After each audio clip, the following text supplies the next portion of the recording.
Refuge.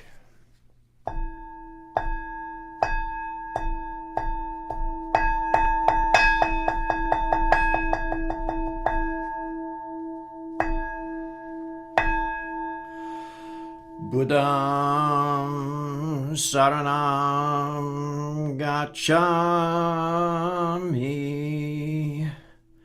Dhammam Saranam Gacchami Sangham Saranam Gacchami. I go for refuge in the Buddha. I go for refuge in the Dharma. I go for refuge in the Sangha. Buddham Saranam Gacchami. Dhammam Saranam Gacchami. Sangham Saranam Gacchami.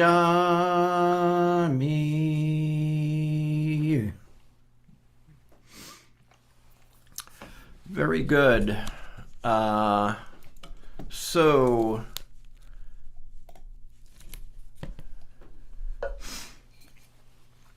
Nanquan was asked, if the Great Way is not in the realm of perception or cognition, how is it realized?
Let us chant the Gatha on opening the sutras. This Dharma, incomparably profound and minutely subtle, is rarely encountered even in hundreds of thousands of millions of ages. Now we see it, hear it, hold and maintain it. May we completely realize the true mind of all Buddhas.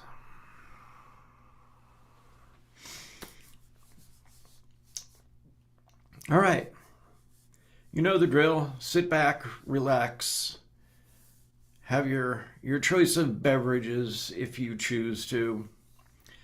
We're in for a treat tonight because we are being treated to the Dharma coming to us from way down south.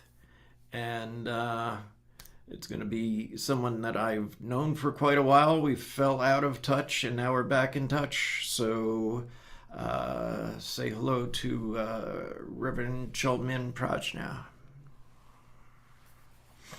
Thank you, Sonson, and thank you thank y'all for having me.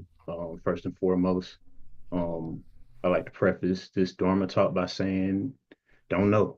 Um, when Sonson last Wednesday asked me to give this talk, um I was apprehensive, and he told me a story about Zen Master Sung's son, essentially asking somebody the same thing, and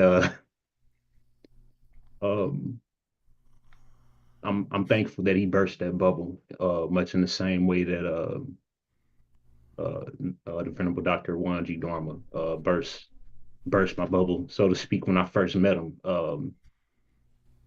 The first thing he asked me when I got off the road at that 9 hour drive was, "You want a beer?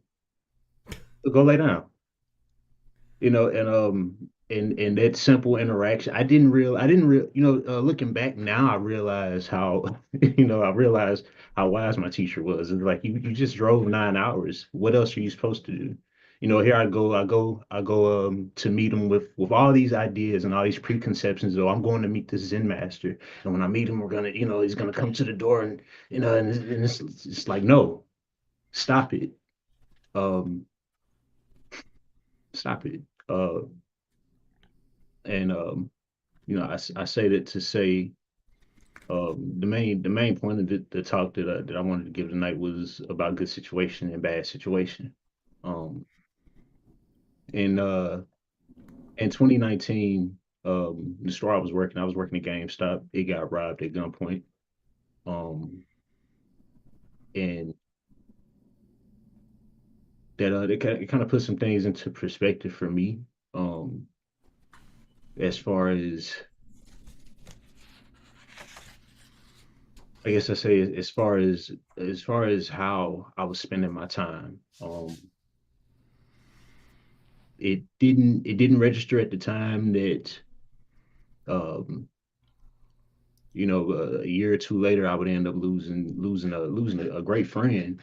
Um, you know, um, but that being said, from that loss, and even from the robbery situation, from those bad situations, I'd say arose some good situations in that losing uh losing uh losing my teacher, it showed me how precious this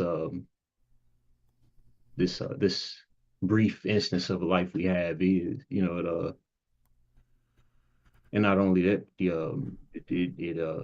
it taught me that we should work more to appreciate not only the teachers that we have in our lives, but the loved ones that we have in our lives, because they are also teachers as well. You know, I have this Wang Yap speech here, open, and there was a. I'm sorry.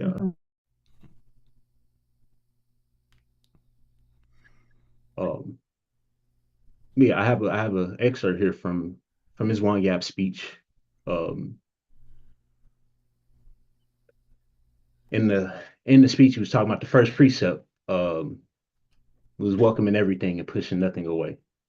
says my first Zen teacher sang song that Jung Sa was quite fond of saying put it all down, which is his way of saying welcome everything, push away nothing. Um well following that robbery, I had a lot of feelings towards that robber. Um I had a lot of hatred. I had a lot of resentment that how dare you come into this safe space where I work, and rob this job that I wanted, not recognizing that, this person that robbed this place was suffering as well. Yeah. Um, the suffering that my coworkers and I endured was about this person was also suffering as well. That hatred, was I did have hatred towards this person. Um, began to manifest and be as you say using copious amounts of alcohol heedlessly and unskillfully, which ultimately led to me resigning from my position as a monk. Um, and in resigning from that position as a monk, I had so much regret, so many questions of what could have happened if I would have stayed and I would have studied with Son Sanemi, and even more so after he passed away. So many questions and so many preconceptions of what could have happened had I stayed with, or what could have happened had I done that, what could have happened had I done it. Um, and doing all that, not good, not bad, true, but in doing all that, I also forgot to be here, and to live in the moment, to welcome everything and not to push anything away. Um,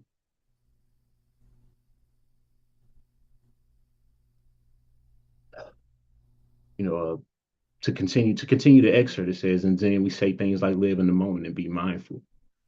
Um, and in recognizing good situations and bad situations, the bad situation of losing a loved one, is also an opportunity, like I say, um, to recognize that we all have a limited time span here on this earth, and recognizing that to be more compassionate, to be more caring to the people that we care about, to take time to listen deeply to the people that we say we love. Um, it doesn't mean to be perfect. I joke with my son often about perfection. I say, put on your perfect face. And you do it, we make big goofy faces, and because again it goes back to ideas that we have about ourselves, ideas that we have about any number of outcomes that you could think of. Pima Chodron, to continue the excerpt, Pima Chodron, who is a teaching lineage holder of the Chogyam Trungpa Rinpoche, says it from the opposite perspective, which is to abandon all hope. This means to give up our ideas that things will change other than what they are. When that robbery occurred, not to make light of life and death, but when that robbery occurred, the only thing that was on my mind at that point in time was was just being here another day. Being here, being able to appreciate the simple things, spending time with my child, spending time with my mother, spending time with my family, um, spending time with the people that I love.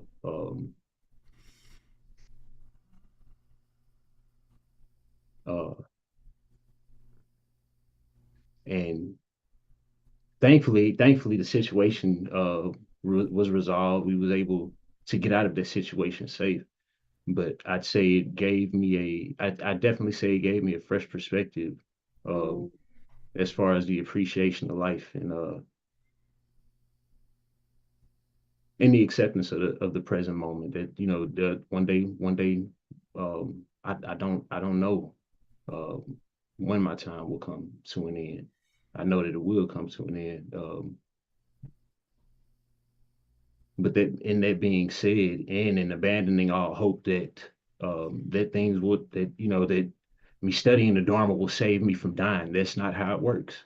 But studying the Dharma will definitely alleviate the suffering that comes with the human experience and that comes with the day-to-day life, at the very least, making it a little bit more bearable, and then and shouldering that the life lessons that comes with suffering. I can teach other people how to shoulder it a little bit better, how to make their journey through this realm of samsara a little bit easier.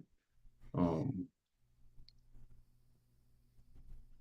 Again, continuing the excerpt, it says, abandoning the idea that the outcome of a given situation is other than what it is right now. We face this life with the full awareness. Suzuki Roshi once said something to the effect of, it's like going to a restaurant for lunch. And when your lunch is served to you, you say to yourself, I shouldn't have come to this restaurant. I should have gone to some other restaurant. Well, you can look at life like this restaurant. We're here, you know. And it's not good, not bad. It just is. We live, we love, we make mistakes. Um, but I think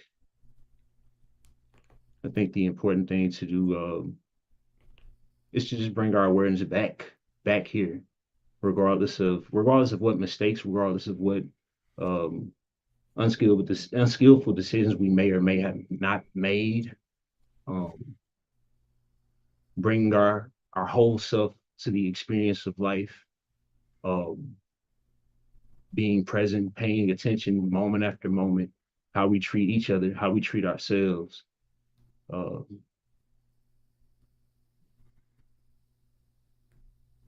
it's hard to even put into words. As in the essence of Zen, a lot of things have to be experienced directly. Um,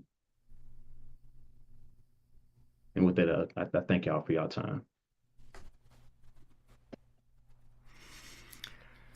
Thank you for your teaching. So let's go back for another 15 minutes of seated meditation. The gradations of the language of the teachings, haughty, relaxed, rising, descending, are not the same. How so?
Time to chant the Heart Sutra.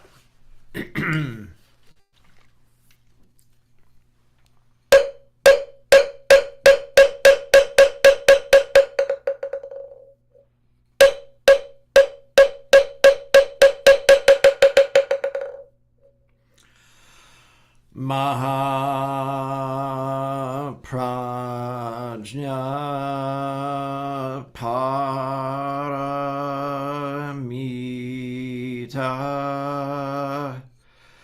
Hridaya Sutra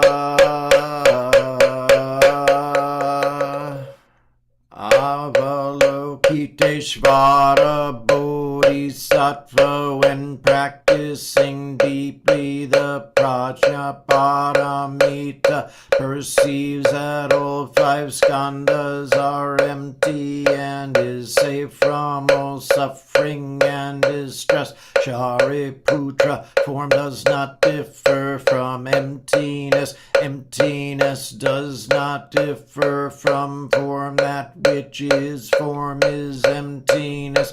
That which is emptiness, form. The same is true of feelings, perceptions, impulses, consciousness. Shariputra, all dharmas are marked with emptiness. They do not appear or disappear, are not tainted or pure, do not increase or decrease. Therefore in emptiness, no form, no feelings, perceptions, impulses, consciousness, no eyes, no ears, no nose, no tongue, no body, no mind, no color, no sound, no smell, no taste, no touch, no object of mind, no realm of eyes, and so forth, until no realm of mind consciousness, no ignorance, and also no extinction of it, and so forth, until no old age and death, and also no extinction of it, suffering, no origination, being no path, no cognition, also no attainment, with nothing to attain. The Bodhisattva depends on Prajna Paramita, and the mind is no hindrance. Without any hindrance, no fears exist. Far apart from every perverted view, one dwells in nirvana.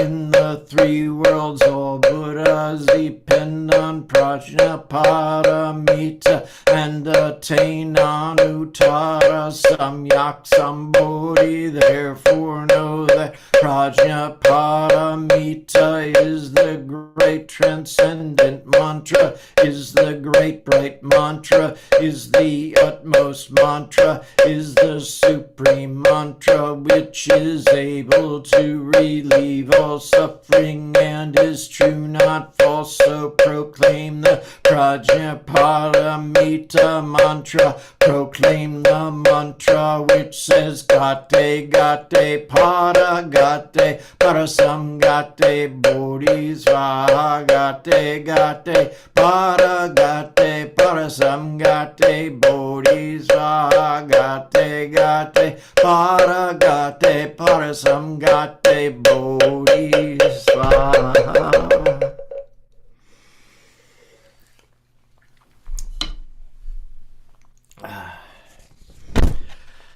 Little too much saliva, a couple of points there. We'll do our personal dedications of merit. I have some people, and I'll turn it over for you to add anyone you like.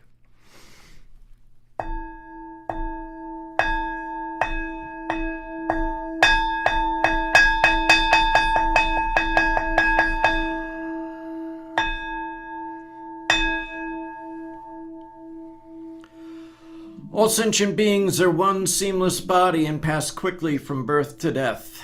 We remember those who cared for us and are gone, those who are ill, those who are at war, who are hungry and who are in pain. May they heal and have peace. We especially dedicate our service to Caleb, John Chan, Brad Hunter, Mike Gingy Wood, and anyone you would like to add now. Christine, Doug, and Nate. Anyone else? One for Lebanon, Palestine, and all those in prison, especially my bro, White Bear. Thank you. Any others? All sentient beings with no names at all. Any others? All beings in the 10 directions, subject to the greed, hatred, and delusions of themselves and others.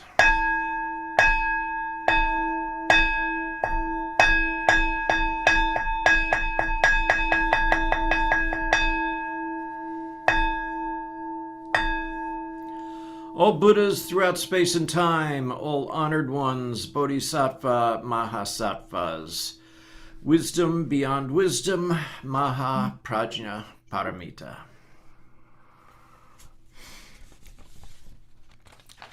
Recite our faith in practice vow.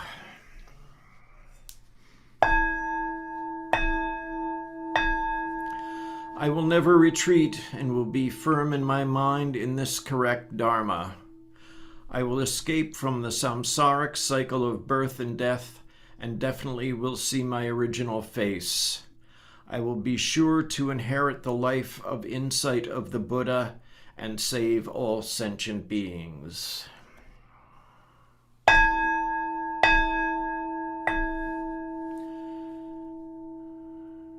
Reverend Hangdahl. The spiritual source shines clear in the light. The branching streams flow on in the dark. Infinite realms of light and dark convey the Buddha Tao. Birds and trees and stars and we ourselves come forth in perfect harmony. We practice and recite this for all beings, in grateful thanks to our many guides along the way. And we recite the 4 great Bodhisattva vows. Sentient beings are numberless. We vow to help them all. Delusions are countless. We vow to see through them all. Opportunities to awaken are infinite. We vow to embrace them all. The Buddha way is endless. We vow to follow it till the end.